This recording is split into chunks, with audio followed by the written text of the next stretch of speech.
Yeah, hi. Some time ago, I was thinking about writing when I was writing, and I was thinking about the letters themselves.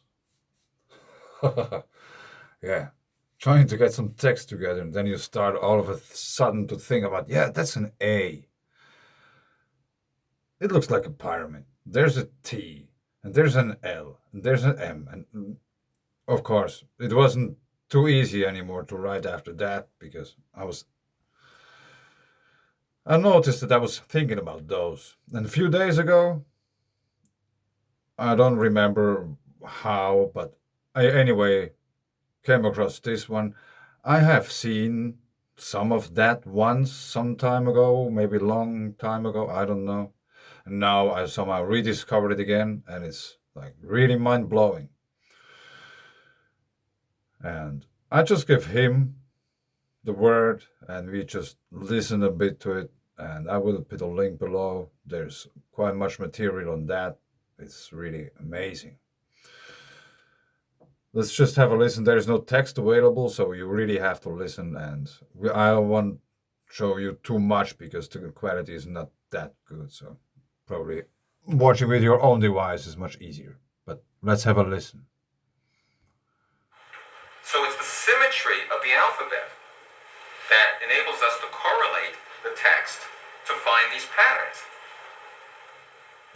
Matter of fact, here is a text written in an alphabet that curls itself up into a form that casts shadows that are the letters that the text is written in. Fruit tree yielding fruit whose seed is in itself. That is very self-embedded. That is very self-referential. That's a very reflexive process. It's creating its own letters in which it's written. Again, this is a key idea. But where did this come from? Obviously, Dr. Rubik didn't exist at the time that Ezra put the Torah and the Bible back together again, about 500 BCE. This didn't exist, although there were maps like this that were used by the Greeks at around the time of the Septuagint translation, about 300 BCE. But there was no legitimacy to this.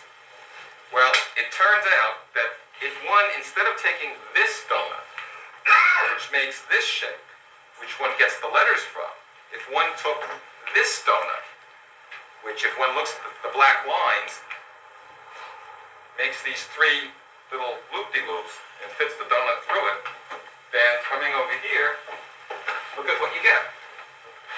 Here's my three loops defining the surface of the donut with a 7-color map strung on it.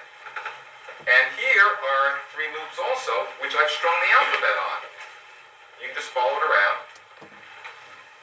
Now, just as the first verse does, I've spliced the B and the final Z, the final tzadi at the end, together to form a big aleph. And then all the other letters are just arranged in alphabetical order on this very symmetrical form, which defines the donut. But when I do that, guess what? These concentric rings are exactly the same as the letters that are in opposite pairs on the Rubik cube. What a surprise. 4 layers, 4 trees of life, if you will, unfurling from a central point. Now, I know this doesn't really belong here, but it's kind of amusing, and I sort of have to do it.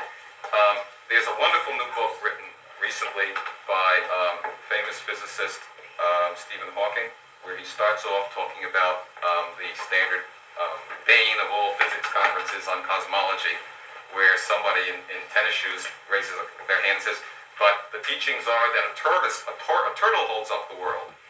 And he makes fun of the fact that there's ancient cosmology about how a tortoise holds up the world.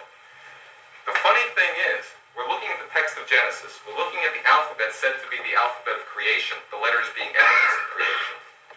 And this word in the middle, Tzadi Beit, ZB, in Hebrew means tortoise.